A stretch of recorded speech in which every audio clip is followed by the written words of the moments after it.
All right, we are live. Everything looks good. What shall we talk about? So, COP28, held in the United Arab Emirates, UAE, is now in the rearview mirror. There was a lot of arguments and disappointment and blah, blah about this particular COP, Conference of Parties. I'm not sure why anybody would be upset with anything that comes out of these things. We knew going into it what we would get, and to be frank, I thought we got a little more than we had any right to expect. I did a couple of previous videos here on COP28, and I have been pleasantly surprised. And my reason for being pleasantly surprised is somewhat complicated, and it's based on my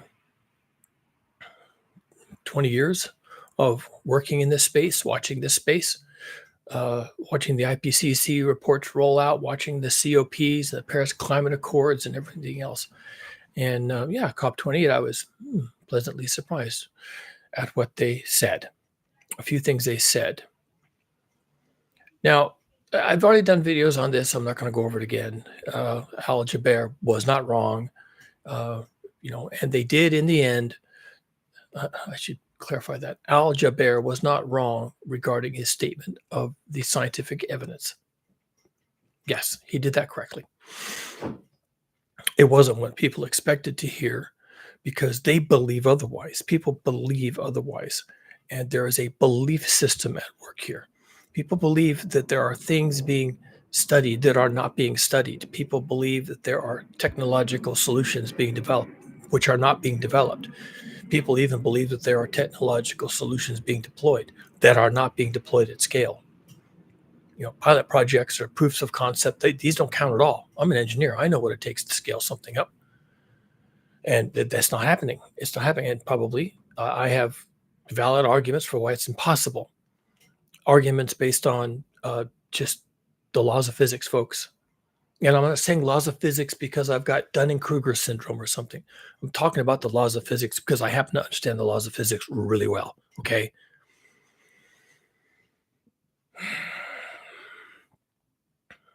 This is going to be painful. Now, the little bit of obfuscation that happened at COP28 in their parting remarks was interesting. And it was interesting because, one, we've seen this kind of verbal obfuscation happen many times. And I'm not the only person to call it out. Lots of people have been calling this out for a long time, for decades. Obfuscation on all of these supposed high-level international agreements and discussions and whatnot. It's a long list. I'll mention a couple of things, but I'm right now talking about COP28. And the second thing is that's exactly what I'm talking about here. I just said that you believe things that are not true. And the reason you believe those things is because you've been told untrue things by the handlers at the various COPs and the IPCCs and whatever. And I'm not a conspiratorial, tinfoil hat wearing wacko. Or maybe a wacko of some other kind, but I'm not that kind of wacko, okay? I can think very clearly on these topics. Now, the latest bit of obfuscation that came out of COP28 was very, very deliberate. It is extremely important that they do this. They had to do this. I wasn't sure how they're going to get around this, but they came up with a way because they're so fucking clever, and they're so good with words, and they're so good with law. Al Jaber said, and he wasn't the only one, several people said during the conference when it was press releases and things that could be forgotten quickly, that we must draw down fossil fuel consumption. We must phase out fossil fuel consumption. They're fiddling with the words. Is it draw down? Is it phase down? Is it draw? Is it phase out? You really got the sense that they were really hammering on the word usage, just going at the word usage. Like they got racks of lawyers saying, if you use that word that particular way, it's going to be imply this other thing, and you don't want to imply this other thing. You want to imply something over here in left field. So use a different word. We suggest one of the two of the three words. And it's just wordplay. It's just wordsmithing. It's just they're just hammering. You just know they're in there, you screaming at each other, hammering on words that go into these statements. We know that happens at the IPCC. It's been documented. After all the scientific research has been summarized, and then it comes down to writing the recommendations for policymakers, which is the only thing that anybody reads. Okay, nobody's reading 14,000 pages of scientific summaries. Okay, it's all there. You could read it to find out why they're recommending the things they are. But when it comes down to the actual recommendations, which is usually 3 or 4 paragraphs, that and people won't even read all of that. Every single word, every word in every paragraph, and the existence of certain types of words. This word cannot be used. And all this happens, is all this banging and fighting and arguing for weeks about how to word these 2 or 3 paragraphs. This is documented. This is not me. This is documented. They don't care what's in the science. They're fighting narrative warfare. COP28 was fighting narrative warfare. I could see it play out. I could see it. They were complaining. They were bitter. They were like, we're trying to tell you something here, and we're not sure how to say it. And when they were making press conferences or off-the-cuff remarks, they got in trouble for it. And so finally, at the end, the wordsmiths, the lawyers, the philosophers sat down and looked at actual words, the meanings of words, and how words could be used, how they could be given alternative meanings. So I'm trying to get to this point, but there's a lot of yak shaving I got to do here to explain why this is important. In the end, after all was said and done, they came up with the one sentence that people keep pulling out is something. I'll paraphrase it. We must reduce our consumption of fossil fuels as these are used in energy systems. Now, on the face of it, that sounds not too bad. Fossil fuels, we're going to reduce fossil fuels, but that is actually significant. Those they're not saying reduce, they're saying like phase out or phase down or something that you are allowed to confuse with the word reduce. The word reduce is nowhere even in the room with these people. Reduce is not, they don't allow that, because reduce, it implies an action. You're going to reduce something, you must do less of it. But when you say phase out or phase down or phase sideways or something else, then you're allowed to interpret it however you want to, based on what language you speak natively or how you think the important thing. And you'll come out of that thinking that they are going to eliminate fossil fuel consumption, and you'd be wrong. But they worded it so that you could interpret it however you want to. And you're going to go away from COP28 thinking something happened, at the end, and it didn't happen. It was just words that you were allowed to interpret based on what you want to hear, okay? So they're going to phase down consumption of fossil fuels. That is, those are words, though. Fossil fuels are words. That does have meaning for electrical systems. Energy systems. I want to get this right. Energy systems. Now, looking for my props. I have some props here. I got to make sure I have my props because I'm going to try to illustrate something for you. So, energy systems. The best way to interpret energy systems are essentially energy machines. And so this is where you put on your physics hat. Energy can be neither created nor destroyed. Know that. That's physics. Go look it up. Energy can be neither created nor destroyed, but it can be transformed. And humans have been transforming different forms of energy into more useful forms of energy for literally hundreds of thousands of years. In fact, Neanderthals were probably doing, maybe even Australopithecus were doing energy transformations before we even showed up, before we even evolved. Human-like creatures, our ancestors, were doing energy transformations and were going about it doing really well. In fact, it probably is why humans are so successful, is because of those early successes with energy transformation. And what am I talking about? The energy systems they were using were wood and fats and oils, and they would burn them. Wood, fats, and oils, plant oils, but also animal fats, contain energy. It's stored sunlight. I've made that argument in the past, but it's stored sunlight, and you can get the energy back out by setting it on fire. And humans domesticated fire hundreds of thousands of maybe millions of years ago, before there were Homo sapiens. Somebody was domesticating fire, and they were using it to cook meat and to create heat and light. And their survival was enhanced by domesticating fire. How did that start? How did they keep doing it? What were their methods? I don't know. I'm sure someone could tell you what that is, but they were doing it. They were cooking food. It makes it more nutritious, helps it to last longer after you've killed the animal. The cooked meat will last longer than the raw meat, and so on. So, um, energy transformations are like old hat for humans. Energy systems are essentially machines or processes for converting one type of energy into another. And yes, in energy systems, you can include burning wood, burning fat, and burning oil. Not that people really do too much of that anymore. Although if you burn candles, you're doing that. If you have a fireplace in your house, you're burning wood. Um, if you barbecue in the backyard, with your barbecue and your briquettes or whatever you're putting in there, that you're doing energy, a very ancient form of energy transformation.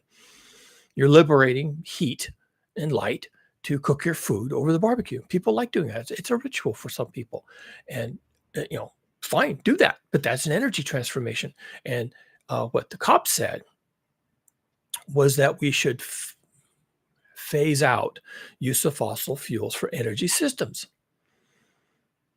Now, the problem with that word, and they didn't have to use the energy system. That's called a term of art. It's a term of art, and they're being artful. They're being clever. They didn't have to call it energy systems. They could have called it what it is, and what everyone interprets that to mean. And I'm sure the wordsmiths, somebody was writing the paragraph, and they say we must phase out the use of fossil fuels uh, in electricity generation. And someone said, "Oh no, don't put that down there." Well, why not electricity generation? Because that's too concrete.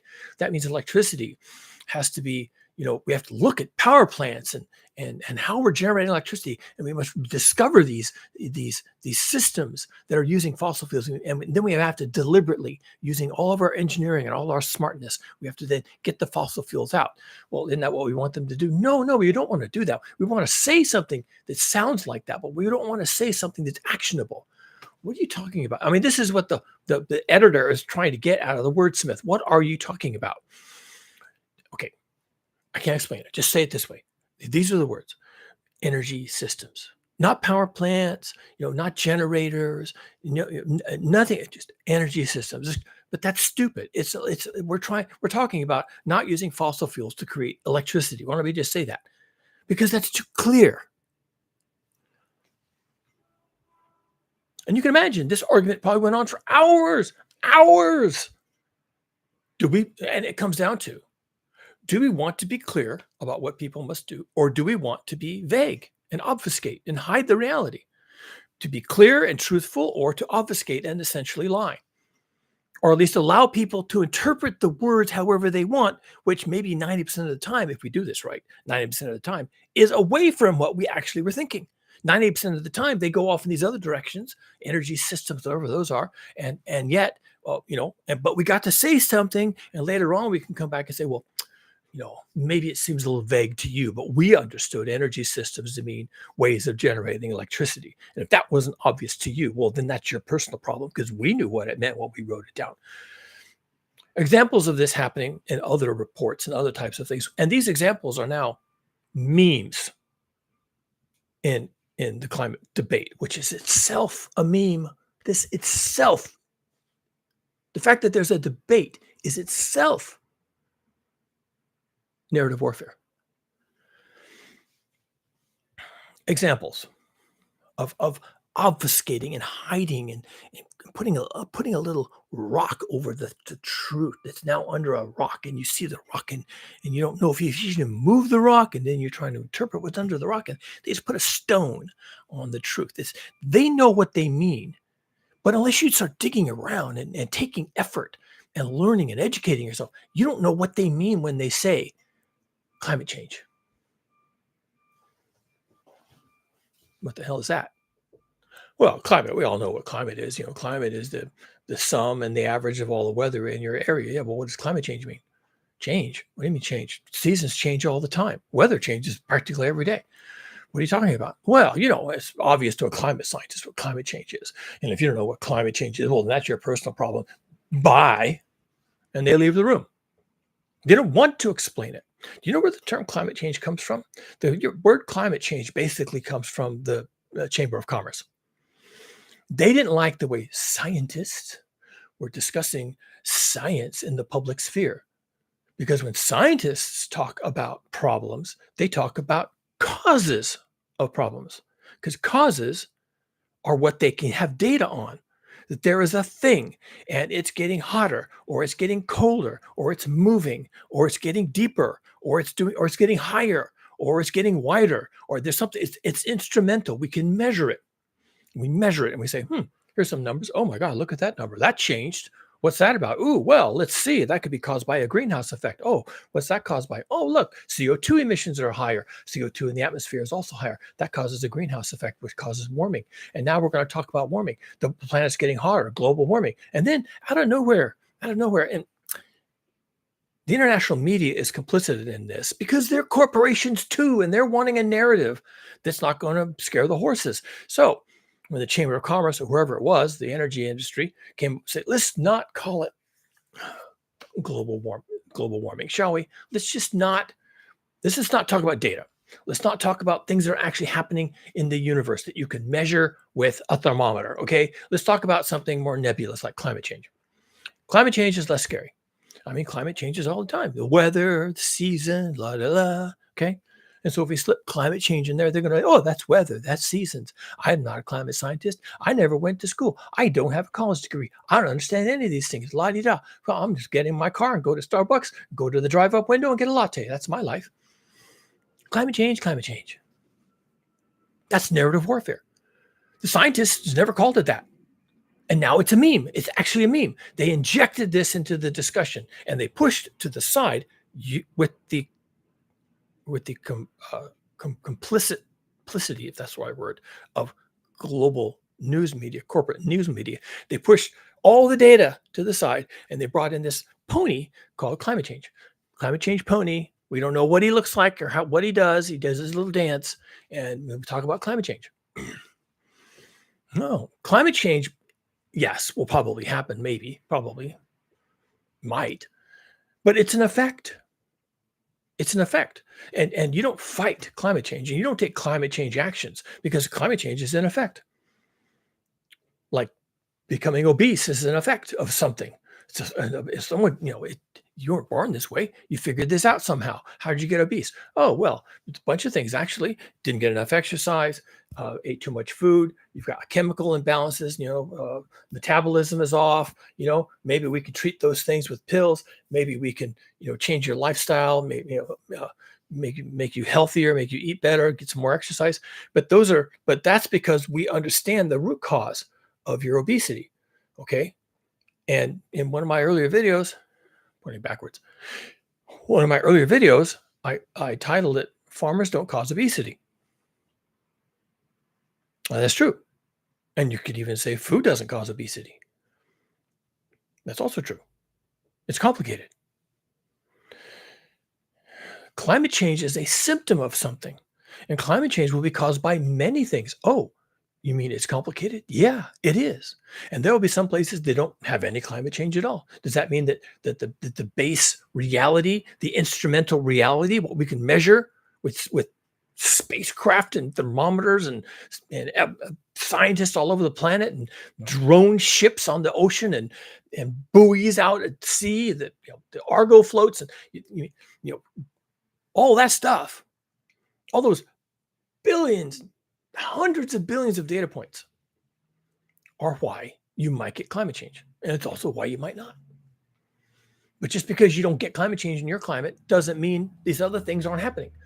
And it doesn't mean someone else isn't going to have climate change, because they might, and they probably will. And the climate change could be really deleterious to them. And you're not suffering anything because you won the climate lottery and you just happen to end up in a place that's not going to be affected. But things in the world are changing, and it's not pretty. And it's all there in the instrument record. But we don't call it global heating. I mean, it really is global heating. It's not even global warming. Warming is like limp wrist warming. Oh, I don't care about that. Warm sounds good. Global heating is going to kill you. The planet will get so hot, it will kill you. And there are already places on Earth that are getting so hot, it is being suggested that people can no longer live there. Now, there's something else they can do. They can die there, but they can't live there. They can die there. That's okay. That's allowed, but they can't live there. And it has to be said, the dead tell no tales, right? So if someone's climate does change and they die as a consequence, you won't hear about it. What really killed them, though, probably was the heat or some manifestation of heat, like heavy rainfall, fires in forests that are dying, droughts that kill forests and grasslands and set the whole thing on fire. Probably it's not even climate change that's doing people in, putting them under. It comes back to the heat. But climate change was the meme that was created in narrative warfare so that we didn't understand what was really happening. And it worked. People still talk about climate change. I try not to. Sometimes I'll let it, I'll let global warming slip in, but that's just, force of habit, global warming. It's really global heating. And we really should talk about it that way. That's just one meme. And that's been around for decades now. And you didn't even know that that was narrative warfare, brought to us not by science, but by the Chamber of Commerce, trying to change how people talk about this. They didn't have to. There was no actual scientific reason for inventing a term of art like climate change. They didn't have to invent that term of art and cram that down our throat. They didn't have to make it more clear. They crammed it down our throat to obfuscate and hide the truth, which is the planet is and will continue to get hotter. And that is bad news. Other terms of art. When the IPCC 2 reports ago, maybe it was the last report, had to start admitting that the situation was bad. Had to start admitting that the situation was bad. That all the charts of CO2 releases were going up like this. And when the real science, there are scientists involved in the IPCC process. When the real scientists were looking at these carbon lines, carbon dioxide emission rates and CO2 levels in the atmosphere going up, well, then they just drew in the temperature right along with it, because that's the relationship. CO2 is a greenhouse gas, fact, physics. And when you have more of it in the atmosphere, then you increase the temperature to a degree. And there's some question about, for a given CO2, exactly what do we expect the temperature to go up by? Okay, there's some scientific disagreement on this, but it's not zero. You don't get zero temperature rise for a given increase in CO2. You get something. And whether it's this much or this much, you're getting something. Okay, so every time you increase CO2, you increase the temperature by an amount. And by the way, there's a lot less discussion of that latter part these days because there's been a lot of science done on it. So we're starting to get a handle on exactly how much temperature increase we expect with CO2 increases. So when the IPCC report had to admit, because it's the fucking science and there's data and there's numbers and there's, published papers and there's all these people looking at CO2 emissions and looking at CO2 levels in the atmosphere and looking at fossil fuel consumption and doing their stupid science, neener. When all that came out, then they had to do something. They had to do something. Now you would think, oh yeah, we should do something about that problem. We should reduce CO2 emissions. We should reduce carbon dioxide in the atmosphere. And I don't know how to do that, but that seems like a good thing to do since it's gone up so high. We should find a way to bring it down. It's just a thought, right? I mean, we should do that, but that's not what they did.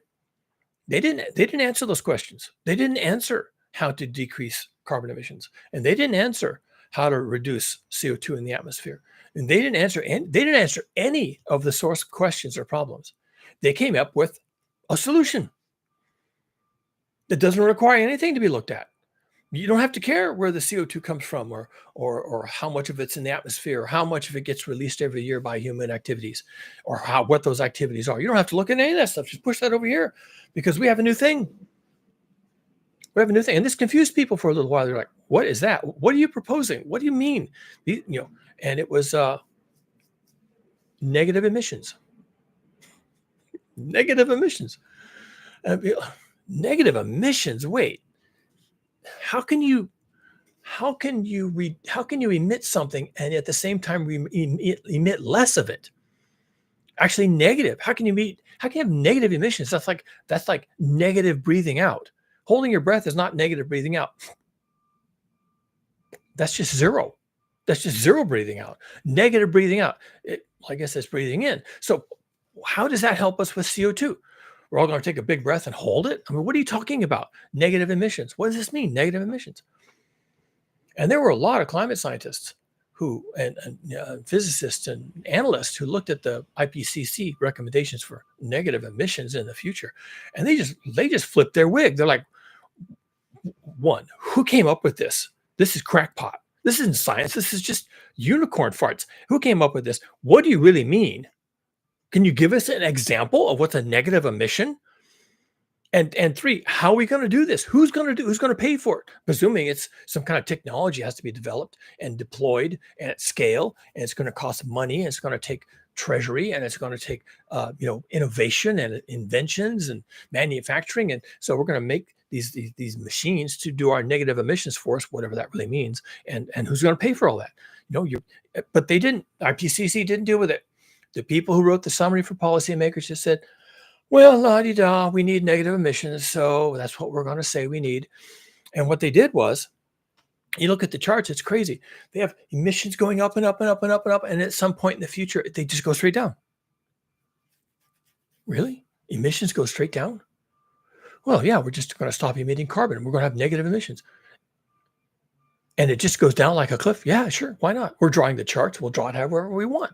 So it doesn't just stabilize for a long time and then maybe go down slowly over the centuries. No, it's going right down, just like a cliff. Negative emissions. It's going to be so effective. It's going to violate all the laws of physics. We're just going to throw everything we have at it, all of our energy, all of our prayers. Jesus will get involved, whatever it takes, miracles, all the saints and Buddha and everybody else is going to jump in on this. We're going to create negative emissions somehow, and it's just going to drop like a rock. What? That's not science. You can't just make shit up. But they did.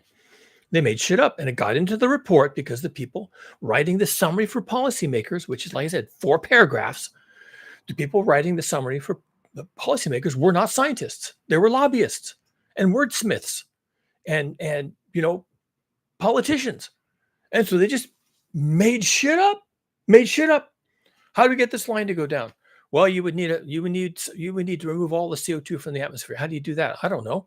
We don't have machines to do that. I don't know what you're talking about. Okay, but what we need here is a subtraction. We've got all these emissions going up. We have all this CO2 in the atmosphere. We just need to subtract it. Well, I guess you need negative emissions because that's how you do subtraction. You use a negative number. You add a negative number. So let's call it negative emissions. Okay, that's it. Write it in the paragraph right here, this spot right here, using negative emissions. And they did it. It's narrative warfare. There's no such thing. And you can say, no, you'll say, oh, but there are technologies being developed to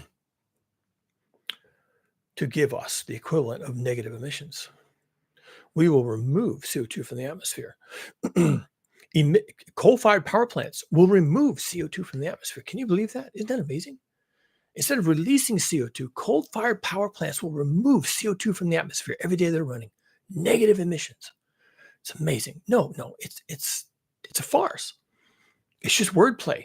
But once it gets into the report, and once it's confusing enough that people can't figure it out, and they just overlay their meager understanding of the problem on top of their vague wording, and then they come away saying, oh yeah, negative emissions, of course, we'll just do that. And someone like me is like, no, that's not a thing. Negative emissions is just a negative number. They're just throwing numbers into equations willy-nilly, trying to convince you that they got a solution. They don't. They have math. They got math, and they're making up the math, and they're convincing you that this is real math, and it's not real math. It's made up math.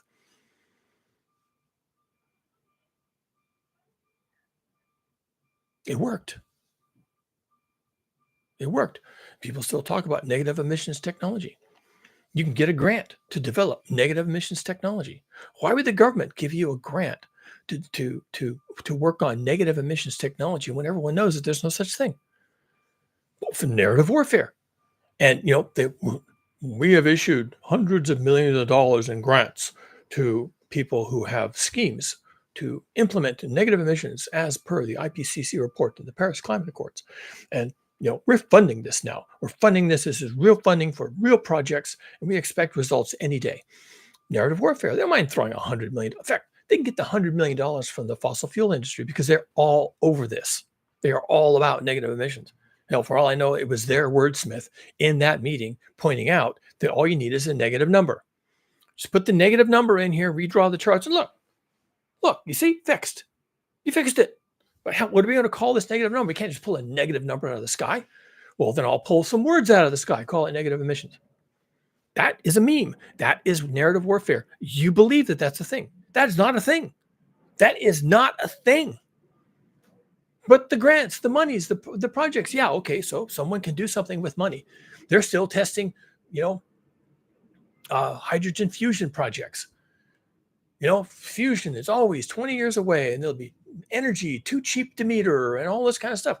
Yeah, they throw billions of dollars at fusion projects. And maybe one of these days we'll have some kind of a project for hydrogen fusion energy. But for now, it's just narrative warfare. Oh, yeah, fusion, that's going to save us. Oh, yeah. Yeah, we'll use the fusion to help fund and power the negative emissions projects. Yeah, fusion. Yeah, there you go. See, all these things, they work together. It's all synergies. It's all synergistic. It's all these gears turning together. All the gears are just unicorns. They're not there. Now, you can talk about things that are not there. And if you're a politician and you're accustomed to lying, well, then you just talk about it like you talk about everything else in your portfolio. Oh, yeah, we're doing this, we're doing that, and I believe this, and I believe that, and I'm trying to help these people, I'm trying to help those people. And it's all lies. It's all lies because they're paid to lie. Corporations pay them to lie so that everybody understands at a meme level, at a narrative warfare level, that something is being done. See if I can list some other memes that you think are true, but which are absolutely misleading bullshit. Carbon capture. Raging bullshit. Net zero. Absolute raging bullshit. There's no such thing. Not even on the table. Carbon neutral. Not a thing. You can talk about it all day. You don't know what you're talking about. I'm a biologist. I'm an engineer. I'm a physicist. I know exactly what carbon capture means. You're not doing it. Nobody's doing it. Oh, someone's doing it. I read a newspaper. It was the thing. Yeah. It was a small scale project, cost $100 million, doesn't scale. Okay. Yeah. I'm sure you could do something. Planting trees. We're going to plant trees. Go ahead and plant trees. It's not going to solve your problem. I can explain to you why it's not going to solve your problem. It's very clear. It's very simple why it's not going to solve your problem. And yet, ironically enough, a lot of people who should know better will still tell you, oh, yeah, we just need to plant trees. Psh, simple. Trees. Trees are the answer. Well, you better be planting fruit trees or nut trees because you're going to need the food, okay? What else? Well, now it's a good time to bring up renewable energy. Also a meme, also narrative warfare. Now, there is such a thing as, no, there isn't. There is no such thing as renewable energy. There was.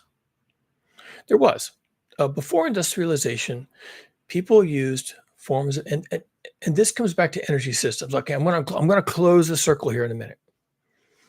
Back in the day, before industrialization, people used nothing but renewable energy. Every single thing they used was renewable energy. That's all they had.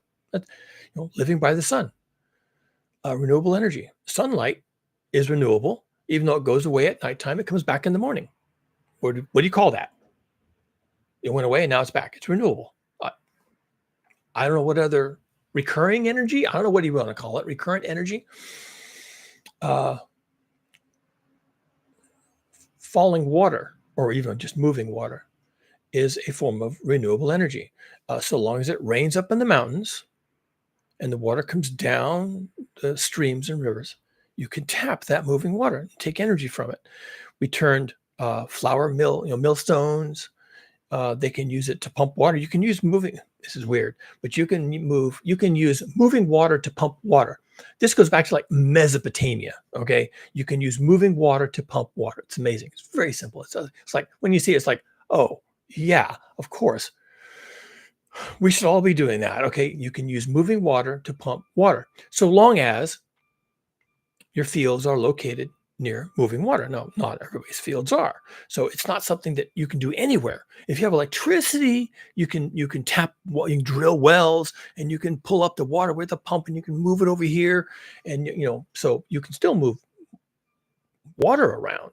But people used to move water around before they had electricity, using essentially renewable energy, which is rainfall and the rain coming down the mountain, and the kinetic energy of the moving water can be used to turn a wheel, which can move water into a field over there. Renewable energy would have been animal fat, plant oils. Olive oil was prized because it was a very clean burning oil. You could put olive oil in a little lamp with a wick, and you could light it with a match or whatever you had, whatever you were using for domesticated fire, and you get a little flame. And you could see you have a little lamp. You walk around with this lamp with oil in it, and you did a little flame, and you could see where you're going. Okay, but that's a renewable energy because the olive trees are there, and you can extract the oil from the olives, or the oil from whatever else you can get oil from. Of course, they used to get oil from whales. Whale oil was burned in lamps because it was also very clean. And what use for whales except for providing lighting? So but these are renewable energies until you've destroyed all the olive trees and destroyed all the whales, and then it's not renewable anymore. So you can really screw this up. But that's all they had, and so they were very careful not to destroy these resources. So long as they were renewing themselves, you could use them. It was renewable energy. Animal energy is renewable energy. You have your ox attached to the plow, and the both of you have been out in the field plowing all day, and at the end of the day, the tired old ox barely makes it back to his stable, and he eats and eats and eats and eats, and 2 or 3 days later, he's all perked up, he's ready to go, and now he's been renewed. Okay, because he was eating the food you gave him, he was going out on the pasture and grazing, and he built his energy stocks back up, fed himself essentially, and in a day or two, he's ready to go out in the field again.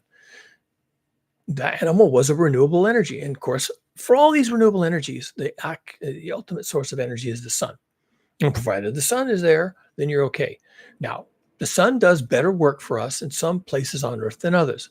And some habitats on Earth are more suitable for the types of activities like farming that we would do with domesticated animals and domesticated fire. In the far north, for example, there wasn't much agriculture. They mostly just ate meat. But again, that's a renewable energy source for them. The fat in the animals, like the blubber and whales and seals, and the meat in the seals and whatever else they were, fish, whatever else they were eating, that was an energy source for them. And it was renewable. They reproduce, right? They're animals. So you could live where there isn't much sun, where it's cold and there's really no arable land. And yet, if you have another source of food, like the sea, or, reindeer or some other animal that you can herd in the wilderness, then yeah, that's a renewable energy source. They reproduce, they feed themselves. The sun drives the whole thing, and you can get away with this. So there was a thing called renewable energy, but it was based on life itself. It wasn't based on technology. It's based on life itself, because life can renew itself. Life is renewable until something is extinct. It will attempt to reproduce. It will attempt to feed itself. It will attempt to find suitable habitats and suitable mates, and it will do all this, and then there'll be more of them. and then you can eat them, or you can use them for labor, or you can, use them for resources. It was all renewable up until extinction, until you ate so much of something that it was gone. And that was bad. But people didn't often do that. Occasionally they did, and then it was bad, but they didn't always. Not that they didn't try, but they didn't succeed. We'll put it that way. So there is a thing called renewable energy, but all the things we call renewable energies are not. Unless you can come up with a way to maintain some level of heavy manufacturing such that you can continue to produce these so-called renewable energy machines, all right? And the renewable energy machines are solar panels, windmills, nuclear power plants, hydroelectric dams, geothermal energy producers. And some of these things work some places, some of them don't. They're all kind of dependent on the sun, so it's not a whole lot different than the earlier ancient forms of renewable energy, driven also by the sun. If you don't understand how these things are driven by the sun, then maybe you may want to look it up. Nuclear is not renewable. It's not driven by the sun, except, got to be careful here, except that it's driven by the deaths of suns in the past. Various types of supernova in fact, I think they're not. I think they've even given up on supernovas being the source of these things. There are stellar phenomena that create the heavy elements, the transuranic elements like uranium and plutonium and thorium, that have properties of radioactive decay that can be used to generate, when concentrated, can be used to generate usable heat, which can then boil water and blah, blah. So those are renewable to the extent that you can find concentrated sources or operate concentration activities for these elements like uranium, plutonium. How many uranium and plutonium atoms do we have on the planet? Well, apparently there's quite a few. And so you could just keep digging and digging and digging and digging them all up, but that's what you have to do. You have to dig. So are they renewable? Well, they're renewable so long as you're willing to dig, and you can do it. But and can you build nuclear power plants? Well, so long as you're willing to dig for other things like iron and whatnot, make concrete or cement, to make concrete. And as long as you're willing to do all those things, then, well, yeah, they're renewable. If a nuclear power plant, becomes no longer feasible, you can build another one. So long as all this stuff is working for you, yeah, you can build. It's renewable on some, but these are all kind of corruptions of the word renewable. There was only one form of renewable energy, and that was dependent on the sun. The sun rose in the morning, set in the evening, and for your location, that energy supply from the sun in the sky as it appears to go across the sky, that energy source could do things in your exact location. And that energy from sunrise to sunset was what you relied on, whether it was through plants or plants and animals or other things. It came back every day. And every year the same things happened. And the trees grew and the animals grazed and the animals gave birth and everything just kept going on, and it was renewing itself based upon the transit of the sun across the sky.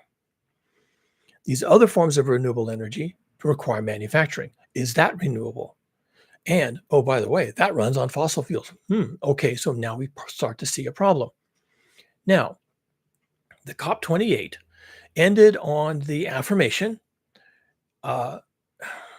It's kind of a, let's just call it guidance. They ended with the guidance that we should be phasing down our consumption of fossil fuels in energy systems. And the point of this whole rant, 44 minutes in, is that energy systems is inherently vague, like climate change and fighting climate change and net zero and negative emissions. It's deliberately vague. And what they're talking about is electricity generation. They're talking about electricity generation. Energy systems, okay? Ways of transforming one type of energy into another. An ox is an energy system. It's converting grass into animal labor. All right. Most of our consumption of fossil fuels is not in energy systems, unless you want to call a car or a bus or a tractor or an airplane or a train an energy system, right? We just throw the fuels in there and set fire to them. It's more akin to domesticating fire, except we're not burning wood, which we used to do, by the way. We used to run trains, locomotives on wood for a little while. Um, Steam power was powered by wood. Could be, was. Energy systems. When they said energy systems and they were going to phase out fossil fuel use for energy systems, what they meant was to generate electricity. Now, here's where my props come in. I have two batteries here. Okay. That's how you turn them for the camera. This is a C battery and this is a AAA. AAA batteries are really tiny. They contain a little bit of energy. Now, both of these contain electricity, but I don't want to talk about electricity. I want to talk about energy. Okay. All right. So the global energy consumption for all the things we need to do is both of these together. The electrical part of what we consume globally is about 20% of the whole. The rest of it is direct uses of fossil fuel. So coal, oil, and natural gas being used directly for other things than generating electricity. Now, your alternative energy, your nuclear, your solar, your wind, your hydro, your geothermal, are doing this. They're creating electricity. That's really all they can do. Now, in the past, we would use falling water directly to turn a millstone to grind your corn and grind your wheat. But these days, of course, we use an electric motor to turn the millstone. But the electricity could be coming from oil or coal or natural gas or something else. And if your house has solar and you have a wheat mill in your house, then maybe when you're grinding your wheat some morning, making flour, then your electricity is coming from your own solar panels. So you can do electricity with these alternative energies, alternative to coal, oil, and natural gas. But we also use coal, oil, and natural gas to make electricity. So what they were saying at the COP was that we should phase down our consumption of fossil fuels for this part. So electricity generation should rely less and less on fossil fuels. So coal-fired power plants, gas-fired power plants, there are even oil-fired power plants, believe it or not, should be phased out. Well, there'll be exceptions, but whatever, phased out in favor of alternative energy sources, which I've mentioned. This part will be untouched. This part will be untouched. Now, I'm just about to get to the title of this video. The electricity part in your personal life and in a lot of manufacturing, it doesn't feed you. It doesn't make your house. It doesn't make your food. It doesn't make your clothing. Food, clothing, and shelter comes from this, by and large. This, the electricity part of your energy consumption, what's lighting? Lighting for your house, internet, street lights, including traffic control, communications writ large, cell phones, right? Not just the internet, cell phones as well. What else? Most people don't even cook with electricity. They don't heat their water with electricity. They don't run their dryer for their clothing, their laundry with electricity. I mean, a little bit. The drum has to go around, but they don't put the hot air in there with electricity. They use gas because gas is cheap. Okay, that's this. Farms use this. They don't use this much, except maybe to pump water. They use this. This is the tractors. This is the fertilizers. This is the pesticides. This is how their workers come and go for at harvest times. This is how the crops are transported away from the fields. Not with this, the electricity, but with this, the 80% of our energy consumption that is coal, oil, and natural gas. Mostly oil and natural gas. Mostly oil. I think it's like 40% oil.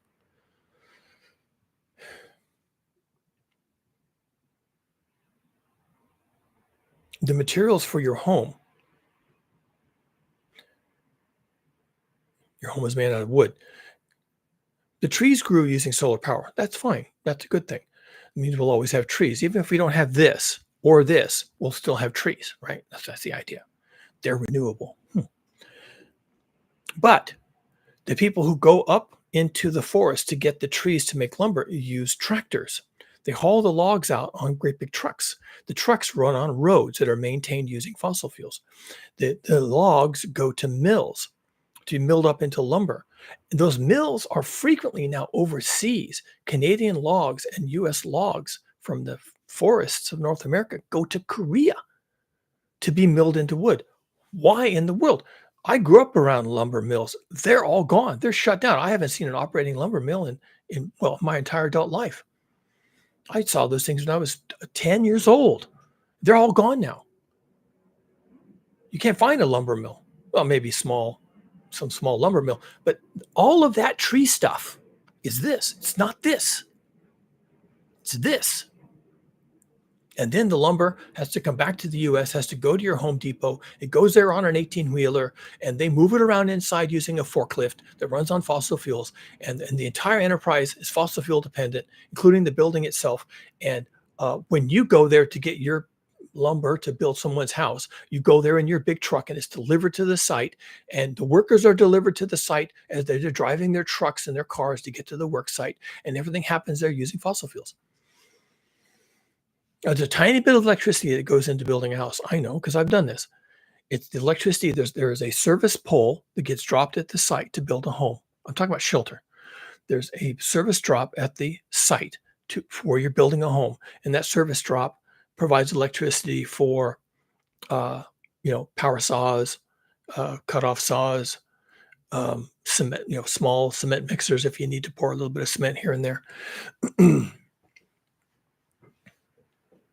Cement, we call it cement, it's really concrete. Cement itself comes from kilns that use vast amounts of electricity or directly use fossil fuels to cook the lime and make it into cement, giving off copious amounts of carbon dioxide in the process.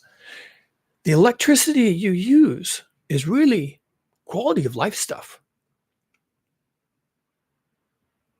Lighting, communications, goods, electronic gizmos, kitchen appliances and things like that. Maybe your electric car, right?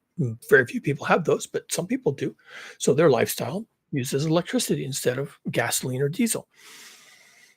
When the COP28 came out and said we should phase down a fossil fuel utilization for energy systems, they meant this.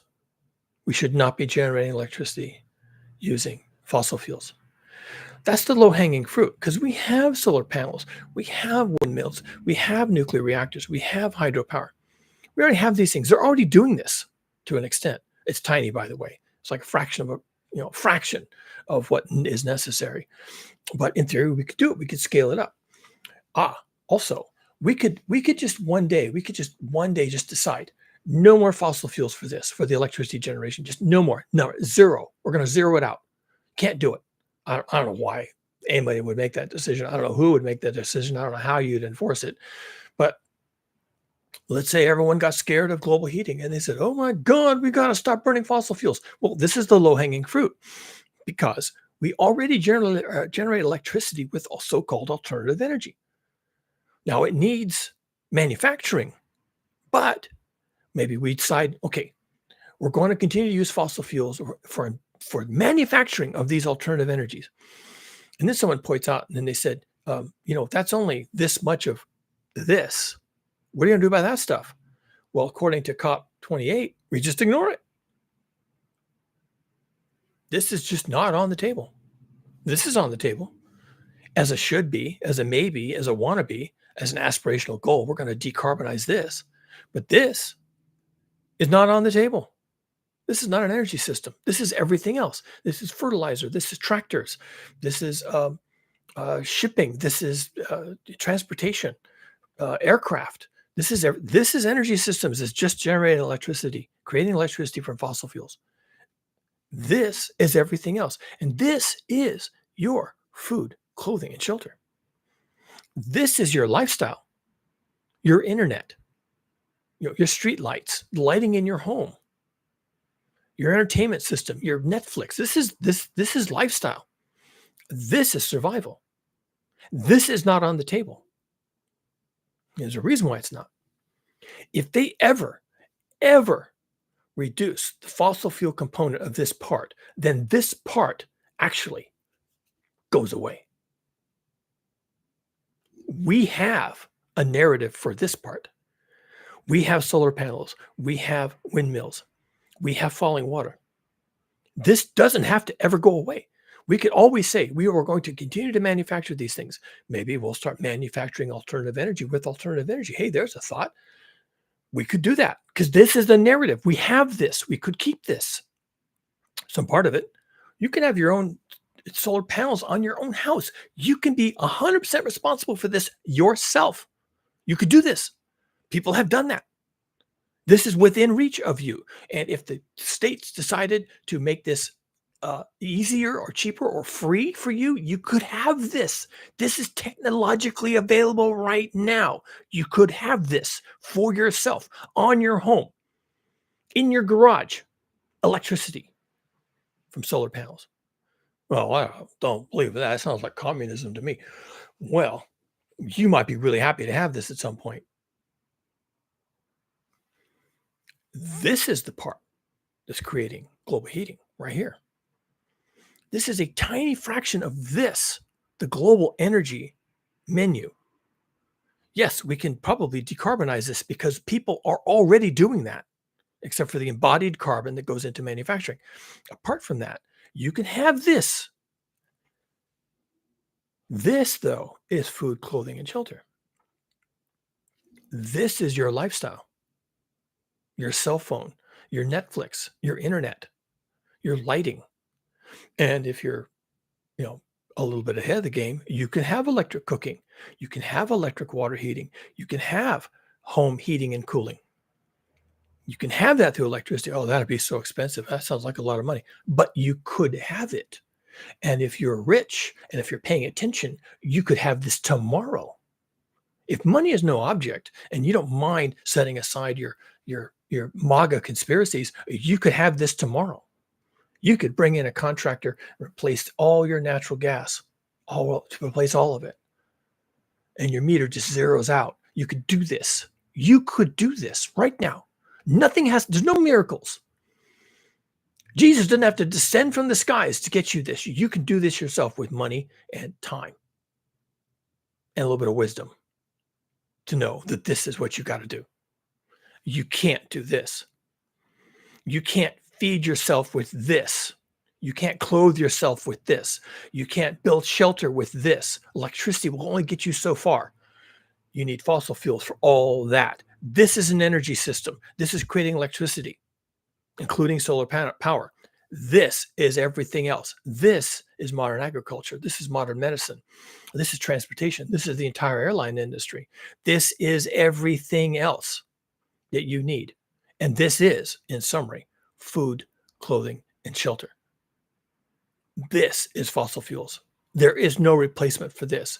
You can do this if you have the technology delivered to your home from Amazon Prime. You can do this, and you can get everything you need on Amazon Prime right now with a credit card. Today. Have it delivered before Christmas. What is today? 20th. Have it delivered before Christmas. You can never solve the problem of food, clothing, and shelter with electricity. Now, if we were to engage in a kind of Manhattan Project, And this could be any individual nation, by the way, could do this. Uh, Maybe even individual cities could do this. If we were to engage in a kind of Manhattan Project where money is no objective, we are in an existential crisis. We are at war. It happens to be war with ourselves because of our dependency on fossil fuels. But never mind that. We're not going to point fingers here. We collectively, all of us, have created this situation, and we collectively, all of us, are at war. And we are now, henceforth, going to pull out all the stops. We're going to do whatever is necessary. We're going to get the smartest people. We're going to get the most innovative people. We're going to open up the coffers, open up the treasury. We're going to amend the permitting process. We're going to have blanket permits for certain things. Don't ask, don't tell, whatever you want. Here's your permit. Figure it out. We're going to come by and inspect you. Whatever it takes, and the bureaucracy and the fee structures and everything. Just get rid of all of it. Whatever you had to do, a Manhattan Project. Remove all barriers. Then we could, because it's feasible, we could make our homes and businesses entirely dependent only on alternative energies. That is a feasible thing. It is within both the laws of physics and the laws of commerce. I mean, we could do it. Like I said, you could order everything you need to completely electrify your house, including the solar panels and the inverters and the batteries on Amazon Prime. You could do it in 30 minutes. 30 minutes. Yes, it's going to be a lot of money. But if we were doing this on the level of a Manhattan Project, like we did with the atomic weapons at the end of the Second World War, if we did a Manhattan Project and we said there will be no barriers, do it. Just tell us what it takes and we'll do it. We'll open up the treasury. We'll throw the money at it. We'll throw the talent at it. We have a bunch of people who are advising us on how to do this. They know what they're talking about. It's all science. It's all engineering. It's all physics. It's all within the realms of possibility. We know what we have to do. We can do this. It just costs money. Oh, you don't have any? Don't worry. We've got plenty. What do you need? We could do this. We could do this. This is undeniably correct. We're not doing this because we don't care. We don't sense the urgency. Now, when the U.S. government back in the early 40s figured out that the Nazis were working on an atomic bomb, and there were physicists and engineers fleeing Germany and Italy and France, coming to the U.S. saying, "Oh yeah, the atomic bomb. Well, that's a thing." And yeah, sure. Let me show you the equations. You got a chalkboard? Let's just sit down. Let's run it. Okay. Forget the equations. All right. How does this work? All right. Let's sit down. Let me explain this to you. And this is our best thinking. And what you'd like to try to make one? Sure, we could try to make one. Well, the theory is pretty sound. But we could try it. We just need the following materials, and there's going to be a budget. Oh, you don't care about the budget? You just want us to make a bomb? Okay, we'll make a bomb. We're going to need people. You have to go find the people. Whatever you have to do to get the people. Steal them from other countries, steal them from universities, get them in here. We're going to need these people, and we're going to need money, and we're going to need weapons-grade uranium and weapons-grade plutonium. You don't know what those things are? Fine, doesn't matter. We'll tell you what we need. And they'll build a bomb, and we'll test a bomb, and then we'll have extras, and we'll drop them on the enemy. And we better get the bomb before these other guys get the bomb, because everybody's working on the bomb, because the physics has been known since the 1920s. That's what the U.S. did. That's what the U.S. government did. And, because they weren't up to their eyeballs fighting Nazis, they had some bandwidth. And because people were fleeing the Nazis, they had extra brain power. And because people who had fled the Nazis were a little bit angry about that, they were willing to set aside their qualms about building weapons and build a weapon. Yeah, we're going to blow some people up. That's how we're going to do this. I'm a little pissed. I lost half my family in Europe. And yeah, I'm a little pissed. You want to build a bomb? You want to bomb some fuckers? Okay, let's just do this. What do you want me to do? I'm in. I'm all in. Both feet. Let's go. Yeah. Back in 1942 or 1939, whenever they really started doing this, they could have that argument. They could have that discussion. And they threw money at it. And they built a bomb. And it was called the Manhattan Project. And we still talk about Manhattan Project style project management to this day. It's the benchmark. Now, 28 was kind of parenthetically calling for a Manhattan Project. They really were. And and I haven't seen this before. The phase down fossil fuel consumption in energy systems. Wow. That's man, I'm telling you, I'm an engineer. I know enough about this challenge to kind of understand what that means. The budgets, the technology distribution, the technology sharing. I mean, they're nations that don't have any of this stuff. We'd have to share it with them. We have to make it for them and give it to them.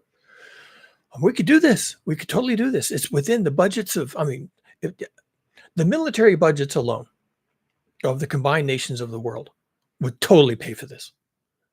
Absolutely, hands down, pay for this. There's probably what, $4 trillion floating around in budgets for military expenditures and for war fighting. There's got to be a couple $1 trillion.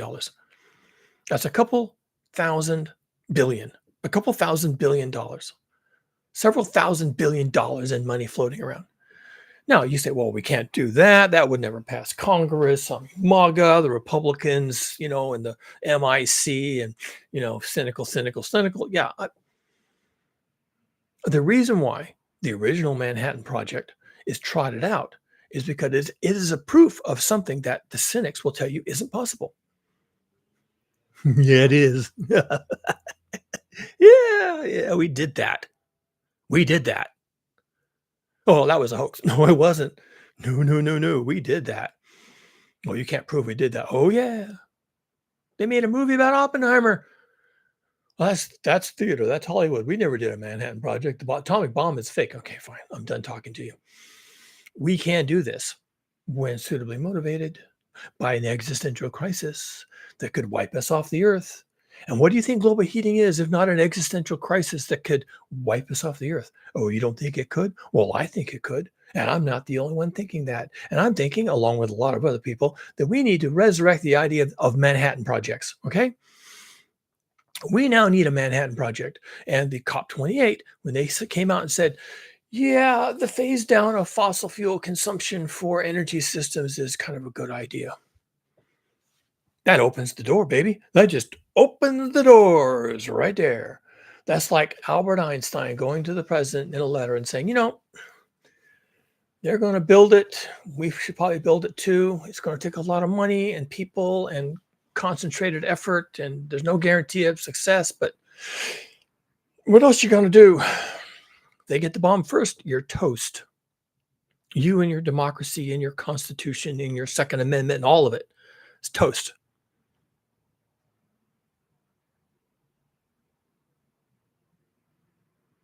Well, we don't know what would have happened in a universe where the Manhattan Project wasn't approved or failed. Maybe it wouldn't have mattered. Well, we wouldn't have had the bomb, right? Without it. That's not really true. The Nazis were working on the bomb. The Russians swooped into Germany. They got the Nazi scientists. They got all their working their plans. They could have taken that back to the Soviet Union and said, well, this is some interesting shit. We've got physicists of our own. They're working for the Soviet government. Hey, you guys, take a look at this. What are they doing here?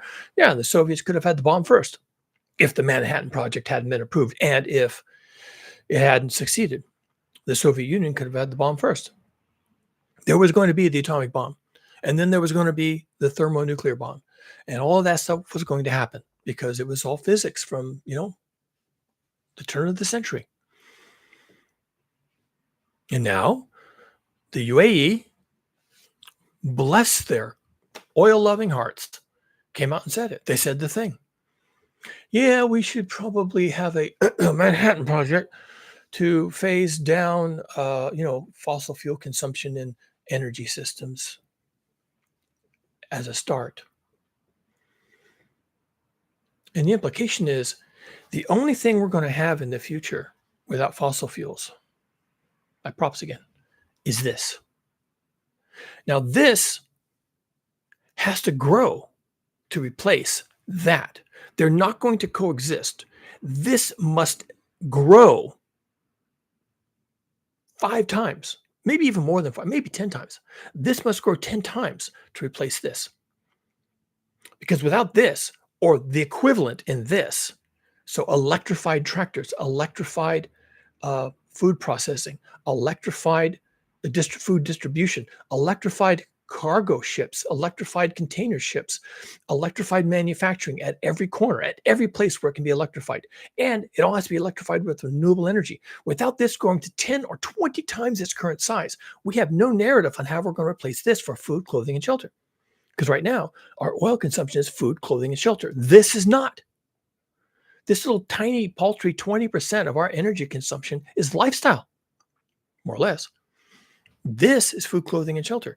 The Manhattan Project has to take this and enlarge it, and it's just manufacturing at this point. We have to bigger this to the tune of replacing this, and that means innovation. Where are the John Deere tractors that run on electricity, and how do they do that? I can think of a lot of ways. As I said those words, a bunch of things just popped into my mind because that's how my mind works. As soon as I said John Deere tractors that run on electricity, boom, 3 solutions came into my head. Wham! 3 solutions came into my head. All of which I could draw for you. All of which I could source for you. Probably buy it on Amazon Prime. It just boom, it was right there. As soon as I said all John Deere tractors need to be electric, wham! It was right there in my head. So it can be done. Since I could think of it, since I could come up with it in literally a fraction of a second. Just saying, yeah, John Deere tractors that run on electricity. Wham! There it is in my head. Just by being able to have that thought process that fast. And I don't even work for John Deere. I'm not even one of their engineers. But I can sit here because of what I know. And I can think, yeah, John Deere tractors need to be electric. Boom. 3 or 4 solutions pop into my head. All of which are feasible or they wouldn't be there. There's no fairy dust. Okay, I'm an engineer. I'm a physicist. I'm a scientist. I don't deal in fairy dust. Yes, John Deere tractors that run on electricity. Oh, yeah. We could do that. They don't want to do it. No. They don't want to do that. They like the products they make. They've just been designing these products for centuries. They're not going to stop doing that. They like their designs. They like what they sell. The farmers like buying what they sell. Farmers don't want to change how they do their fields. Farmers don't want to change how their fields are laid out. Farmers don't want to change anything. They're the most conservative bunch of people on earth. Farmers, you ever talk to a farmer? Just try talking to a farmer. You're going to get the same discussion about it every time you talk to a farmer. Oh, the crops. Oh, the rain. Oh, God, the pests. Got a new pest. You know, the rain didn't come at the right time. It's been too hot. It's been too cold. I don't know. The bees aren't on the trees. I don't know how much fruit we're going to put on. I got a blight. I've got a smut. I've got a rust. I don't know what I'm going to do about that. You know, I'm talking to the farm advisor, and you know, you talk to farmers. I mean, actually, sometimes it's really pretty interesting, but they are by and large one-dimensional people, unless they're professional farmers, in which case they're really manufacturers, in which case they sound more like Henry Ford when you talk to them. Oh yeah, profits are down. Finding labor is hard, you know, and the people want more money this year than last year. I can't pay more money. It's going to cut into my profits. I'm going to have to raise prices on my product. That leads to inflation, and then the government subsidies don't match those inflation expectations, and pretty soon I'm operating at a loss. Sounds like Henry Ford, right? Most farmers these days are just manufacturers. They sound like Henry Ford. Labor, inflation, materials costs. I don't know what I'm going to do. Because they've been isolated from the actual work. And do they want to change their John Deere tractors from diesel to electric? I can give you the answer right now. The answer is no. So your Manhattan Project also has to somehow deal with intransigence and stubbornness and fear of losing profits. Hyperventilate. You mean my profits might be down? You mean I might have a couple of years of losses as I transition from diesel power to electric power, and they're not even manufacturing the electric power tractors yet, and I can't even imagine what that would look like in the field. It sounds terrible. It sounds like communism, MAGA. Okay, and you just lose them. You just lose them right away. You tell them, yeah, we have to electrify food production. You lose them. Oh, yeah, that's communism. Yeah, goodbye. Don't come on my field. I got a shotgun for that. And if you try to get the manufacturers for clothing, they're going to tell you, oh, yeah, clothing. Our factory is completely electrified. Oh, but polyester, that's a fossil fuel. And all the rayons and all the synthetics, oh, that's all fossil fuels. And how do you expect me to make clothing without polyesters and plastics? You know, I have to use cotton for everything. I have to use hemp and linen. So that's like It's like Mesopotamia, for fuck's sake. I mean, I can't make clothing out of those things. For one thing, they don't last, and people want things that are stretchy. They can put on over their fat bodies and it goes over their fat head, and fits tight and stretchy things. They don't want to wear togas and wraparounds and things that drape over their body like tents. People want tight things. Yoga pants. What goes into yoga pants? Fossil fuels. It's elastics and polyesters and chemicals and all this other stuff. I can't make clothing without fossil fuels. Try to talk to a clothing manufacturer, and then try to talk to a home manufacturer. Oh, well, I can make homes with electricity. I have a service drop at the site, a grid connection, and then I run all my saws. But my wood comes on a 18-wheeler, and that's run on diesel. So I don't know where. Oh God, I just thought about this. The wood itself comes from a forest that's 5,000 miles away. How am I going to get wood for this? No, I can't build homes with electricity. I mean, there's all these dependencies, and I just realized, I toured a cement factory. They use huge amounts of power, and I have gone to several, and they're natural gas powered to cook the lime to make the cement. I use a lot of cement in my home construction, and oh God, let's not even get into the drain pipes, which are all plastic, and all the other plumbing, which is either copper, which is milled out of I don't know, Argentina. Where do they get copper these days? Or plastics, which are also dependent on fossil fuels. So no, I can't build a house without fossil fuels. What are you talking about? That's crazy talk. I can run my circular saw. I can, but hell, my employees can't even come to the job site.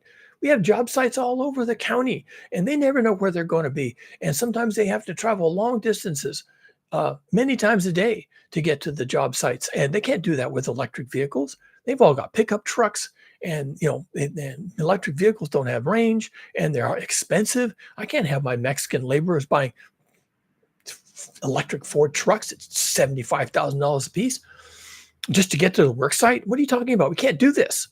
We can't make shelter using electricity. Not even if we have it, we can't do it. All the materials are dependent on fossil fuels. So we have no narrative for food, clothing, or shelter based on just electricity. And electricity is this part of this, okay? Electricity is currently this part of this. This is food, clothing, and shelter. This is food, clothing, and shelter. And that's why COP28 could not talk about phasing out fossil fuel consumption globally for the entire planet. They could only talk about this thing that they made up, that this phrase, energy systems. And you're not even supposed to know what that means. Because if you've ever sat down and thought about it, which they're not encouraging you to do, they're just giving you the answer, and you're just, sounds okay to you, right? Okay, so you're not going to take away the fuel from my car? Great. I can survive. And you're just going to do something with this other thing that you're calling an energy system? Well, that doesn't look too important. So fine, do whatever you can do. Take your time, right? Yeah. Energy systems, non-threatening. Like climate change is non-threatening. Like zero, like negative emissions are the solution, and net zero and carbon neutral and carbon capture and removal and all this word salad, right? It's non-threatening. It's like, oh, you got a solution? I don't know what that means, but okay, we'll have fun with it. No, we have COP28 basically alluded to this. We have on our hands an existential crisis. We need a Manhattan Project, a project in the style of the Manhattan Project, where there are no practical limits. There may be theoretical limits, there may be physical limits, but there are no practical limits to what we can do. Until you hit a physical limit, we're going to throw everything we've got at this. Until atomic energy simply doesn't fission. All your calculations were wrong. We're going to try this. And we could, if we wanted to throw everything we have at this, completely transform our entire civilization to alternative energy. We could do that. You could do that as an individual. You could get on Amazon Prime and order everything you need. I could walk you through it in 30 minutes. And of course, as an exercise, it wouldn't be a big deal. We'd fill your shopping cart with a bunch of stuff. You'd see the price and we'd both laugh, and then we'd empty the shopping cart, right? But I could do it. We could physically sit down on your computer and walk through Amazon Prime, and I could tell you, This is what you're going to have. This is what, yeah, don't look at the price. We're just doing a proof of concept. Here's all the things. So if you did this, you'd be fine. You'd be fine, at least for your home. You'd have a narrative about how you are off of fossil fuels. Now, your food, clothing, and shelter would not be, because unfortunately, the rest of the planet isn't doing this exercise because they don't feel like they have to. And COP28 did not end on that note, that we have an existential crisis and we must globally reduce every place we can. And that means even if it hurts, okay, we must reduce our reliance on fossil fuels. They said that for energy systems. Maybe next time they'll include everything else. I don't think I'd hold my breath, though.